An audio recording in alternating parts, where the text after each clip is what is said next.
Pues ya hemos oído. Ya puedes empezar. En el nombre del Padre, del Hijo y del Espíritu Santo. Amén.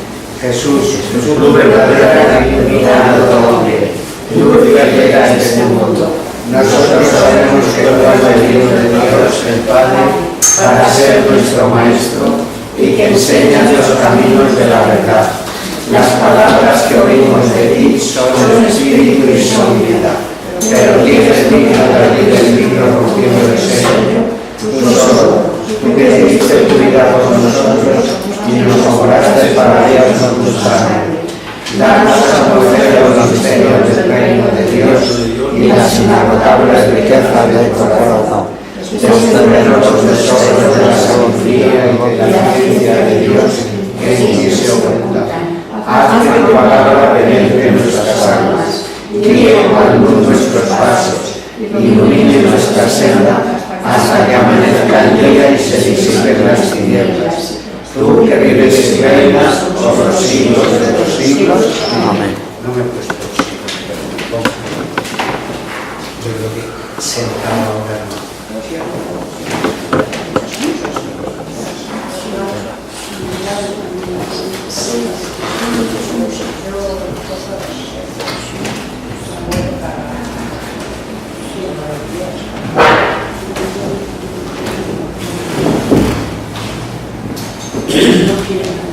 Bueno, antes de empezar, nos vamos ya de vacaciones y volvemos el 9.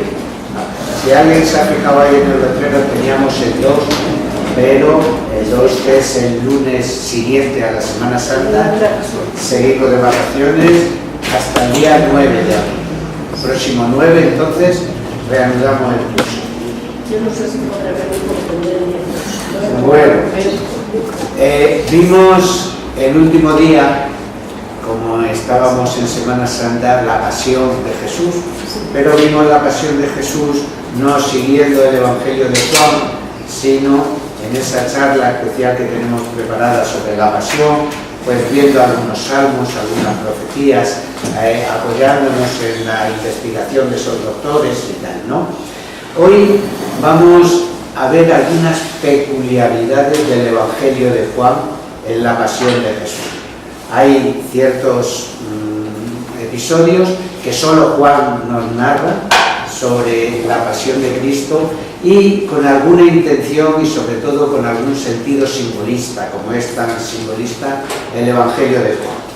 Primero, en el momento en que Jesús está en Getsemaní y va a ser apresado por ese pelotón que va de soldados judíos, no romanos, judíos de la policía del templo y de la policía del Sanedrín, pues San Juan nos dice que proclama abiertamente que él conocía todo lo que iba a suceder. Leer en el capítulo 18 de Juan el versículo 4. Jesús, que sabía perfectamente todo lo que le iba a ocurrir, salió a su encuentro y les preguntó: ¿a quién buscáis? Ellos Sí, estaba bien. Bueno, no, pero estaba bien que siguiéramos el sí, no, es lo que vamos a comentar. Bien, pero sobre todo Juan quiere destacar y proclamar abiertamente que Jesús sabía todo lo que iba a suceder. Y adelantándose a este pelotón le pregunta: ¿a quién buscáis? Ellos responden: a Jesús Nazareno. Y ante la respuesta de Cristo, yo soy, dice que este pelotón, esta tropa, retrocede y cae a tierra o se postra en tierra. ¿Qué significado tiene por qué caen a tierra? Bueno, pues algunos interpretan esto y quieren así, quiere como destacar un acto de la majestad de Cristo, demostrarle que nada podría si Él no lo quisiera, si Él no lo autorizase. Pero más bien San Juan quizás lo que nos quiere decir con esto, y es destacar, como en otros puntos de su Evangelio, la divinidad de Cristo, su divinidad. porque ese yo soy es el nombre de Dios. Fijaos, en tiempos de Cristo se ofrecía en el templo el sacrificio diario. Se sacrificaban 2 corderos, uno por la tarde, uno por la mañana y otro por la tarde, y se sacrificaba como expiación por los pecados del pueblo. Eso era diario en el templo. Pues el sacrificio terminaba pronunciando los sacerdotes el nombre divino, el nombre de Yahvé, ese inefable tetragrammón, que es como se conocen las 4 letras del nombre de Yahvé. Ya sabéis, podríamos haberlas escrito, bueno, luego quizás las ponemos al final. YHWH, ese es el tetragramón. Tetragrammatón, exacto, que son las 4 letras inefables del nombre de Yahvé. Bien, por eso se propone que en esta escena, al preguntar a Cristo quién era y responder él, yo soy, pues a la vez que pronunciaba las palabras de respuesta, con ella se pronunciaba el nombre divino de yo soy. Entonces, al oír pronunciar el nombre inefable, los oyentes, esta tropa, sobre todo los sanhedritas, pues retroceden, sorprendidos algún tanto, y se postran rostro en tierra en señal de adoración al nombre de Dios. Decía, en el sacrificio diario del templo, cuando se pronunciaba este nombre, después del sacrificio, todos se postraban como signo de adoración al nombre de Yahvé. Por eso, al pronunciar Jesús el yo soy, es posible que esta tropa, pues ante el nombre de Dios, se postre. Fijaos, es de destacar la plena libertad de Cristo y la iniciativa en toda esta tragedia de su proceso, y eso le interesa mucho a Juan destacar. Por eso, al ver Pedro que esta tropa va a arrestar al maestro, va a arrestar a Jesús, pues sacó su espada. ¿Y cómo llevaría Pedro una espada? Pues fijaos, porque en el cenáculo había 2, y Cristo le había hablado poco tiempo antes, allí mismo en el cenáculo, pues de esa oposición del mundo ante él, y habló de espadas, y habló de bolsas, y probablemente Pedro, pues una de esas 2 espadas que había en el cenáculo, la cogió. Leer Lucas 22:38.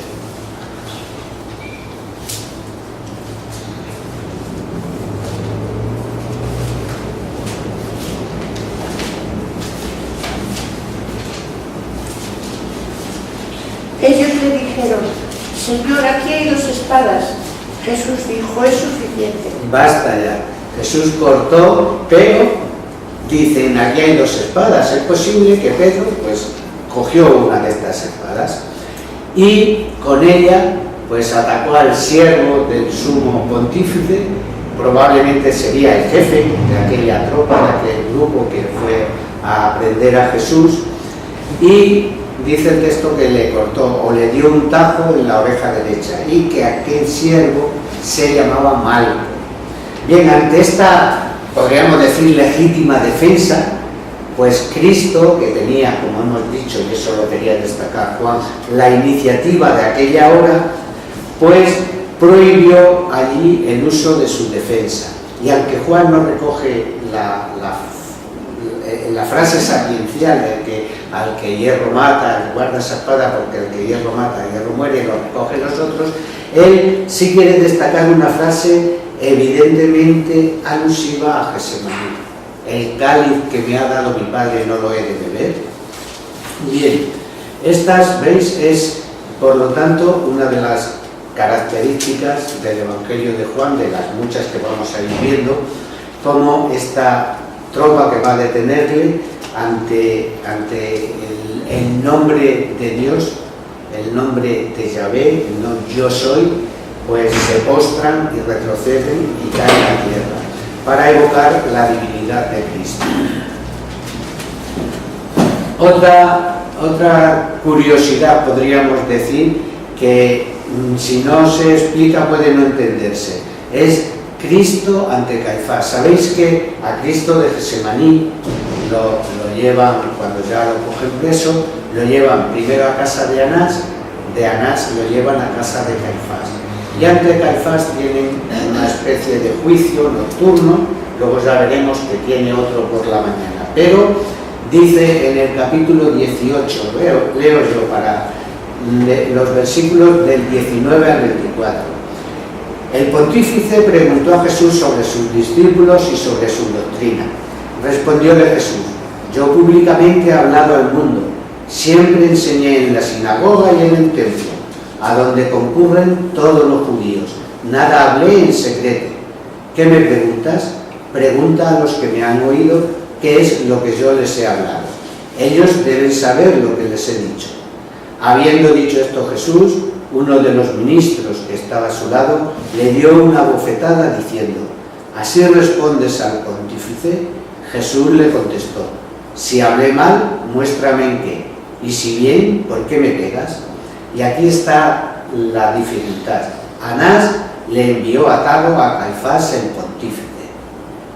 Fijaos, el pontífice aquel año era Caifás, y ante él tiene lugar este interrogatorio, y antes ha estado en casa de Caifás.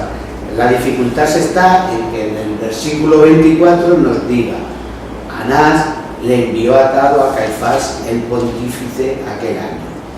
Bueno, primero, fijaos, extraña que en el Evangelio de Juan, que es el Evangelio del Hijo de Dios, no venga la causa principal por la que condenaron a muerte a Jesús, que fue precisamente por hacerse Hijo de Dios. Y es que Juan lo único que hace es recoger el juicio nocturno, el juicio de por la noche, porque es por la mañana cuando, antes de llevarlo a Pilato, lo llevan ante el Sanedrín, y allí es donde Caifás vuelve a preguntarle si él es el Hijo de Dios, y él responde: tú lo has dicho, yo soy el Hijo de Dios, y es por lo que realmente se le condena. Y parece que extraña un poco que Juan no recoja este hecho. Quizás es probable que se deba esto a que los lectores asiáticos, podríamos decir, que van a ser los lectores del Evangelio de Juan, no les interese tanto el procedimiento judío, sino luego el procedimiento de la acusación de los judíos ante Pilato, en el que Juan se va a extender más. Y en cuanto al versículo ese último, se trata sin duda de un desplazamiento de su lugar, es decir, ese versículo 24 tiene que ir después del versículo 13, que es cuando está en casa de Caifás, en casa de Anás, y le manda a casa de Caifás. Y ahí hay un claro desplazamiento. Algunos, para solucionarlo, lo tradujeron en un pluscuamperfecto. Anás le había mandado a casa de Caifás, pero parece que lo que es más probable y más seguro es ese desplazamiento del lugar de ese versículo que iría después del versículo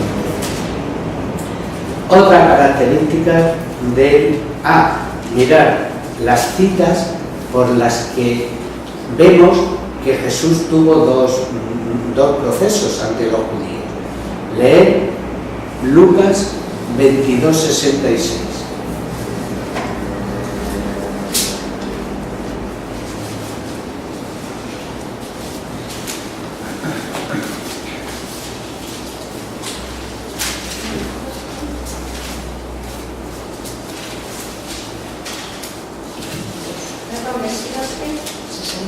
Lucas 22:66.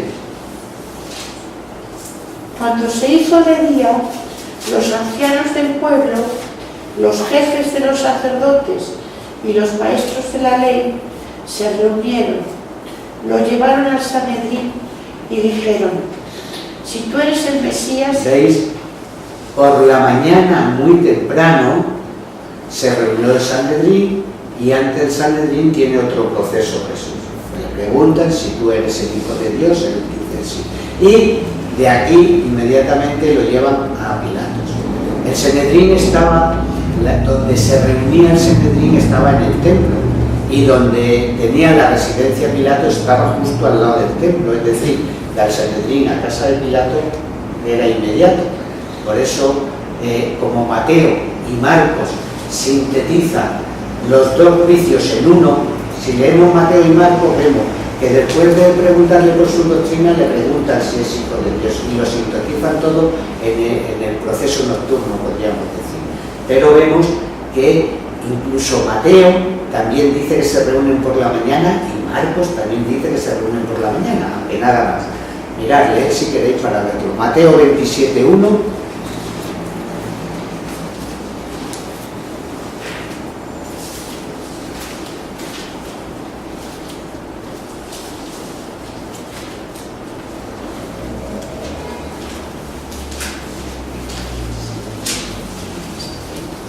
Llegada la mañana, todos los sumos sacerdotes y los ancianos del pueblo celebraron consejo contra Jesús para darle muerte. ¿Veis? ¿Sí? Celebraron consejo por la mañana. Marcos 15:1.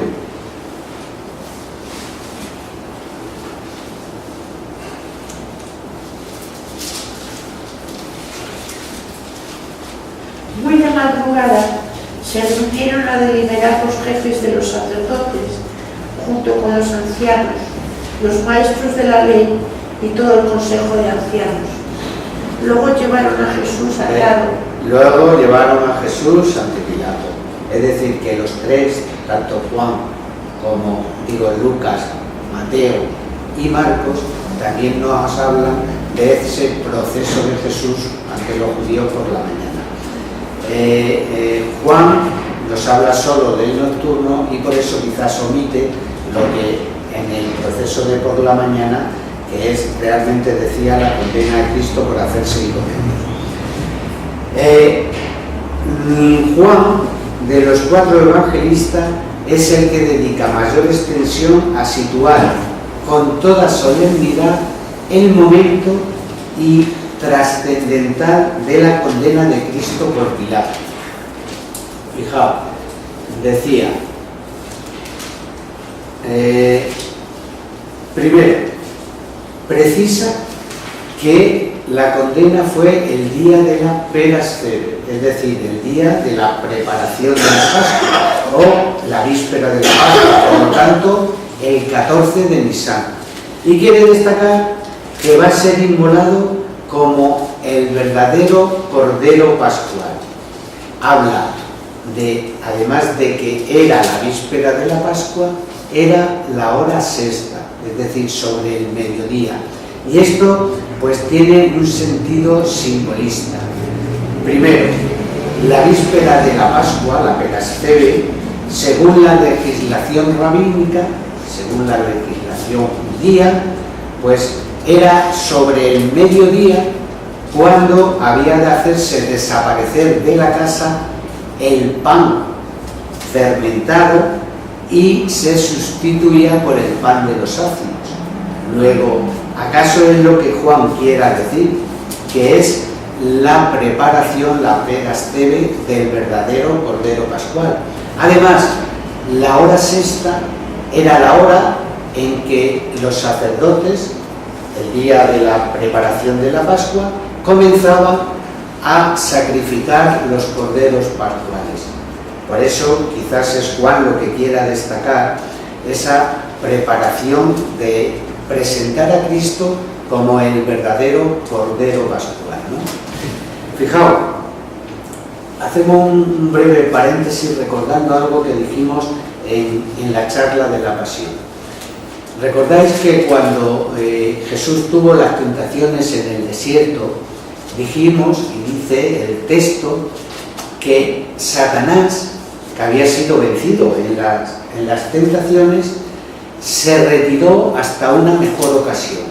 Bueno, pues decíamos, es aquí, ahora, en la pasión de Cristo, esa mejor ocasión, en la que Dios permite pues que Satanás vuelque todo su odio sobre la naturaleza humana de Jesucristo. Y fijaos cómo se ve actuar aquí en la pasión a Cristo. Mirad, en el capítulo 12 del Apocalipsis, aparece esa mujer radiante, vestida de sol, con la luna bajo sus pies, coronado con 12 estrellas, simbolizando a la Virgen, sin duda, en una primera interpretación, pero también simbolizando a la Iglesia. Y junto a esta visión ve San Juan un dragón rojo con 7 cabezas y 10 cuernos, sin duda simbolizando a Satanás. Pues con esas 7 cabezas, símbolo de la astucia, de la inteligencia de Satanás, y esos 10 cuernos con ese poder, ¿no? Son lo que simbolizan la figura. Bien, pues en el capítulo 13, este dragón se va a servir de 2 bestias que aparecen. Una bestia de Occidente, que viene de Occidente, y que representa al poder político. En una primera interpretación, y en ese tiempo, representa al Imperio Romano, pero luego representa a todo poder político corrupto, porque dicta esas normas que van contra la ley de Dios, ¿no?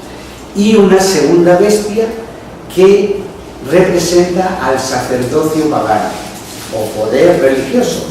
Por lo tanto, tenemos ahí a las 2 bestias actuando. Y ahora, en este proceso, ante Pilato, se ve actuar a las 2 bestias. ¿Recordáis? Aquí tenéis a vuestro rey. Y ellos gritaron: crucifícale. A vuestro rey voy a crucificar. ¿Veis? Los príncipes de los sacerdotes respondieron: no tenemos más rey que el César. Es decir, rechazaron a Cristo y encumbraron al César, o lo que es lo mismo, rechazaron al Cordero y adoraron a la bestia. Porque, fijaos, el César no reclamaba para él, el César, reclamaba para él algo más que respeto. Pedía que se le adorase y se le ofreciese sacrificio. Y los príncipes de los sacerdotes se lo ofrecieron cuando entregaron al Cordero de Dios. ¿Veis actuando a las 2 bestias, el poder religioso y el poder político en este proceso de Jesús? Bien, otra característica del Evangelio de Juan es el que nos dice que junto a la cruz de Jesús estaba su madre, la hermana de su madre, María la de Cleofas, y María Magdalena. Dice el texto: estaba junto a la cruz de Jesús su madre, y la hermana de su madre, María la de Cleofas, y María Magdalena. Jesús, viendo a su madre y al discípulo a quien amaba, que estaba allí, dijo a la madre: mujer, he ahí a tu hijo. Luego dijo al discípulo: he ahí a tu madre. Y desde aquella hora el discípulo la recibió en su casa. ¿Veis? Pues por el texto sabemos que María estaba junto a la cruz de Jesús. ¿Qué sentido tienen estas palabras de mujer, ahí tienes a tu hijo, hijo, ahí tienes a tu madre? Bueno, pues el primer sentido literal directo interpretan 3 de los padres que mejor tratadistas son del Evangelio de Juan, como son San Juan Crisóstomo, San Cirilo de Alejandrino y San Agustín. Interpretan este pasaje de una solicitud temporal por María, es decir, Jesús deja a su madre al cuidado del evangelista, al cuidado del discípulo amado. Fijaos, esto es una prueba también evidente de la virginidad de María. ¿Recordáis cuando hemos hablado en algunas ocasiones de la virginidad de María? Es decir, María no tuvo más hijos. Si los hubiese tenido, hubiese sido el momento en que Cristo hubiese dejado al cuidado de la madre a los hijos. Y sin embargo, lo deja al cuidado de Juan. Digo que en un sentido literal directo, pues es una solicitud temporal de Juan por María y viceversa. Pero en un sentido literal pleno, este es un sentido especial en la Biblia. ¿Qué significa el sentido literal pleno? Pues cuando saliendo al paso de una circunstancia actual, se quiere significar algo mucho mayor y mucho más elevado. Mirad, lo vemos cuando veamos ahora la profecía de Malaquías. Ahora le leemos, primero explicando. Malaquías sale al paso de un problema que se da en su época, es decir, los sacerdotes estaban ofreciendo sacrificios, pero de animales que no eran sanos, que estaban enfermos o que estaban cojos o que estaban con algún defecto, cuando la ley decía que había que ofrecer un sacrificio sin mancha. Y entonces sale al paso de este problema y nos dice, Malaquías, lee en Malaquías 1:11. Malaquías está justo antes de los evangelistas.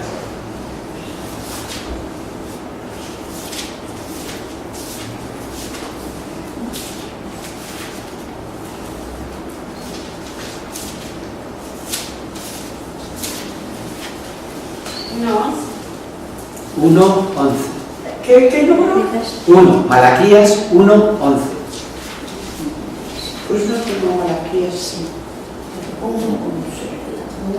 Sí. Lamentaos, ¿es eso? No, estoy mal. Me he pasado, no sé por qué. Desde Levante. Sí, aquella cita es. Desde Levante hasta Poniente, grande es mi nombre. Entre las naciones y en todo lugar, ofrecen a mi nombre sacrificios de incienso y oblaciones puras, pues grande es mi nombre entre las naciones. Dice Malaquías, la profecía la conocéis, desde donde sale el sol hasta el ocaso se ofrecerá un sacrificio puro y sin mancha. ¿Qué está profetizando Malaquías? ¿Cuál es el sacrificio que se ofrece puro todos los días desde donde sale el sol hasta el ocaso? El sacrificio de la misa. ¿Veis? Eso es un sentido pleno. Malaquías sale al paso de un problema actual, que se está ofreciendo un sacrificio que no es puro, y dice, llegará el día en que se ofrecerá un sacrificio puro desde donde sale el sol hasta el ocaso. En ese sentido pleno, según el sentir de la tradición cristiana, Cristo está proclamando aquí la maternidad espiritual de María sobre los hombres. Lo mismo que está proclamando la filiación divina de Juan, de los hombres, con respecto a María.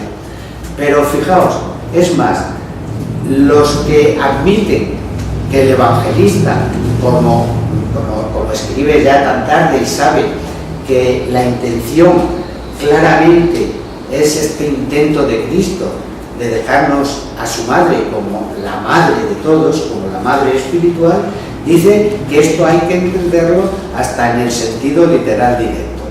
Por lo tanto, Cristo proclama esa maternidad espiritual de María sobre los hombres.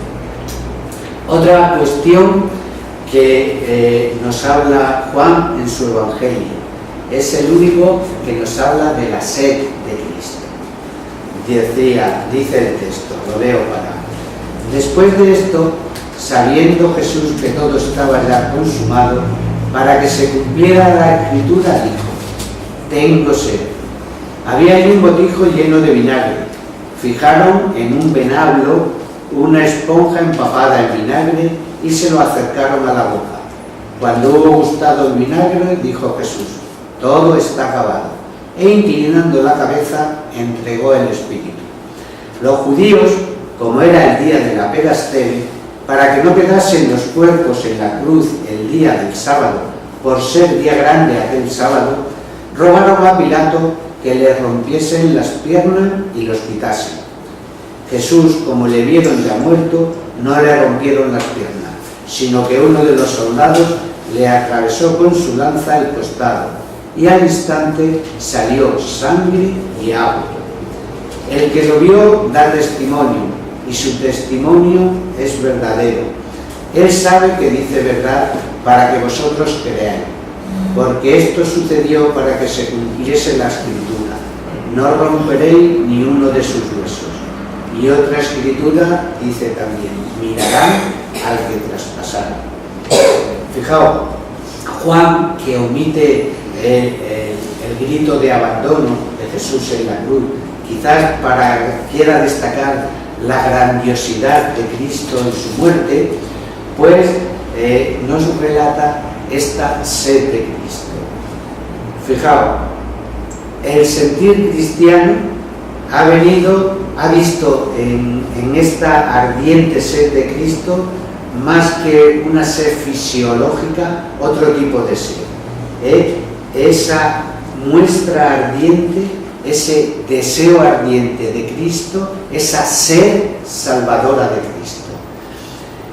Fijaos que la sed era un tormento dentro del tormento, porque era propio de los crucificados. Sentían esta sed, lo pasábamos cuando veíamos la pasión, pues por las circunstancias que había pasado, por la gran pérdida de sangre, por la fiebre alta que tenía, y esta sed fisiológica es a un tiempo como mérito y signo de su infinita sed redentora. Esto es lo que en ese simbolismo nos quiere transmitir Juan. Y dice que con esto se cumplía la Escritura. Fijaos, hace referencia a un salmo, el Salmo 69, leerle, 69, 22.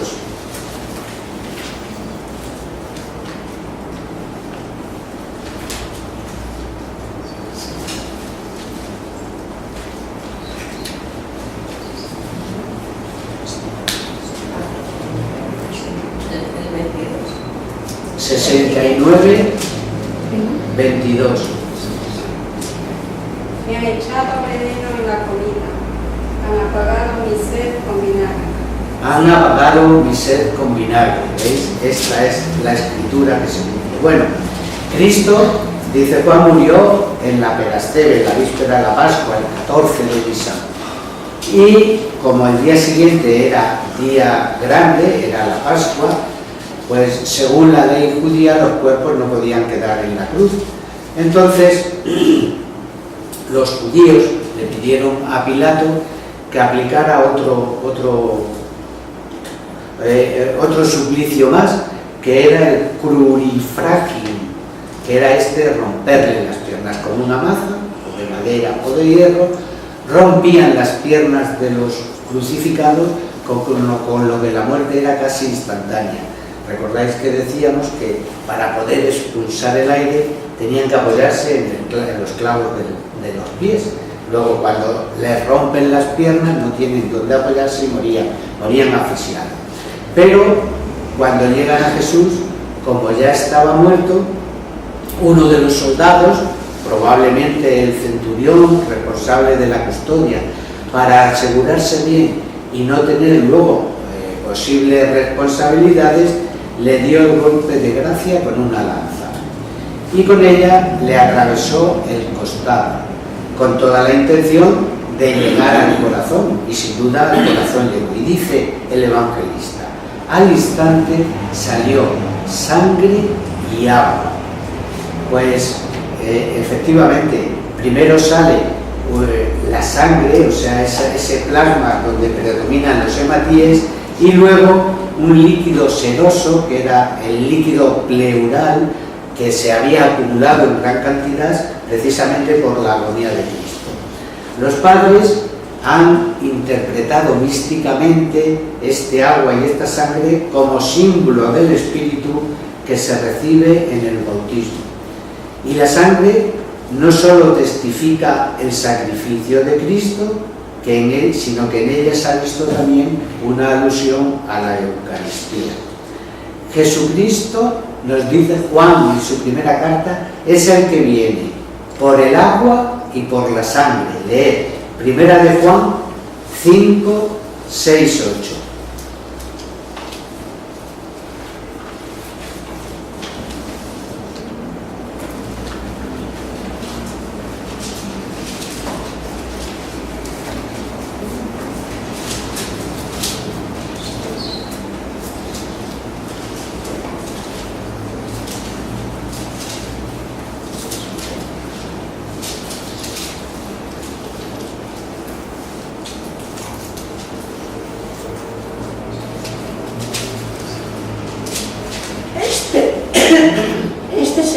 no por agua y sangre. Jesucristo, no por agua únicamente, sino por agua y sangre. Y el Espíritu es el que da testimonio, porque el Espíritu es la verdad. Porque tres son los que dan testimonio: el Espíritu, el agua y la sangre. Y los tres están de acuerdo. Muy bien. ¿Veis? Y en síntesis, pues han visto en ellos, en el agua y en la sangre, a la Iglesia que nace del costado de Cristo, dormido, como premonición, o sea, como Eva nació del costado de Adán, también dormido, ¿no? Bien, y el sentido de haber dado esta lanzada a Cristo, pues era no romper ninguno de sus huesos, como estaba predicho en la Escritura. De esta manera, Juan está presentando a Cristo como el verdadero Cordero Pascual, inmolado por los pecados del mundo. Bien, pues estas son algunas de las peculiaridades del Evangelio de Juan, que en la Pasión pues omite muchas cosas y sin embargo nos transmite otras que los sinópticos, los otros evangelistas no nos han dicho. Y luego hay una aparente contradicción, podríamos decir, porque en la Biblia las contradicciones son aparentes. En la sepultura de Cristo. Dice el texto, lo leemos: después de esto, rogó a Pilato José de Arimatea, que era discípulo de Jesús, aunque secreto por temor a los judíos, que le permitiese tomar el cuerpo de Jesús. Y Pilato se lo permitió. Vino pues y tomó su cuerpo. Llegó Nicodemo, el mismo que había venido a él de noche al principio, y trajo una mezcla de mirra y aloe, como unas 100 libras. Tomaron pues el cuerpo de Jesús y lo fajaron con vendas y aromas, según es costumbre sepultar entre los judíos. Había cerca del sitio donde fue crucificado un huerto, y en el huerto un sepulcro nuevo, en el cual nadie aún había sido depositado. Allí, a causa de la pelastre de los judíos, por estar cerca del monumento, pusieron a Jesús. ¿Veis?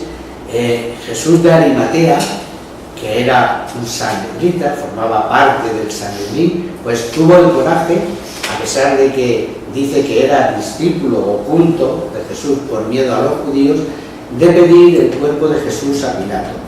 Y Pilato se lo dio. También hace mención de Nicodemo. Nicodemo, recordáis, el que fue a verle de noche, también probablemente por temor a los judíos, y este hombre, Nicodemo, que debía ser un hombre rico, pues trae para enterrar a Cristo una mezcla de mirra y aloe, unas 100 libras, algo que debería costar. Pero la aparente contradicción con los sinópticos es que el Evangelio de Mateo, Marcos y Lucas nos dicen que lo envolvieron en una sábana, es decir, usan la palabra sindón, mientras que Juan usa la palabra atonión, que sí puede significar fajas o vendas. Entonces, ¿en qué quedábamos? ¿Era una sábana o eran fajas o vendas, como acostumbraban a esto? Bueno, pues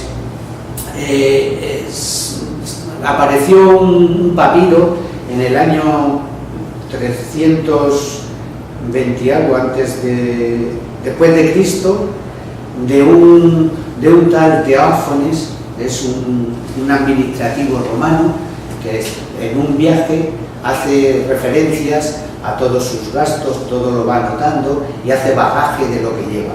Y en una nota de bagaje dice este hombre, y pone 7 nombres de vestido y el número de cada uno de estas clases, y luego en una línea nueva escribe nota de los atonions, que es la palabra que usa Juan en su Evangelio para describir fajas o vendas.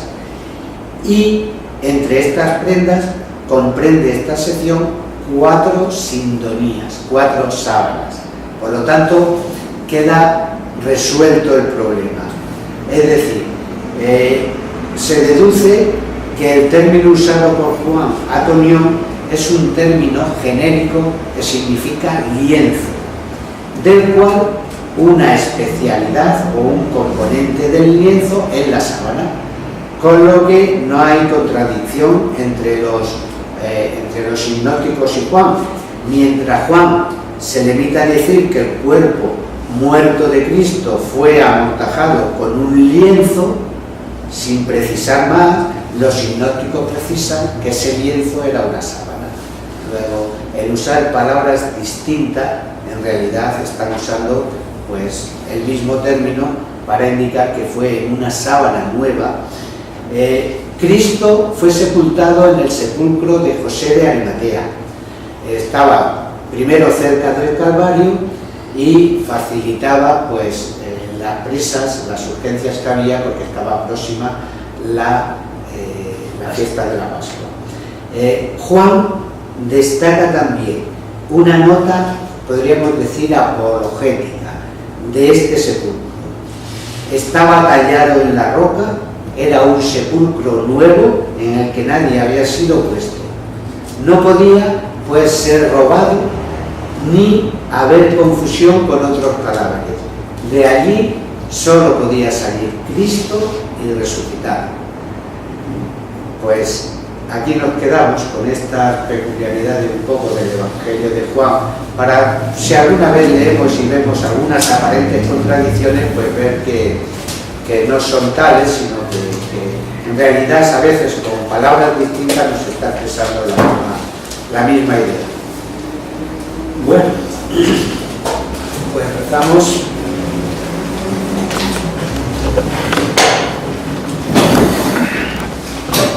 En el nombre del Padre, del Hijo y del Espíritu Santo. Amén. Virgen, bella como la luna, delicia del cielo, en tu rostro se miran los santos y se contemplan los ángeles. Haz que nosotros, tus hijos, nos acordamos a ti y que nuestras almas reciban un rayo de sabiduría tuya, que no declaremos años, sino que brille en la eternidad. María, sol del cielo, despierta tú la vida de la muerte e ilumina los espíritus en mirada de tinieblas, reflejándote en el rostro de tus hijos, concédenos un destello de tu luz y tu favor. María,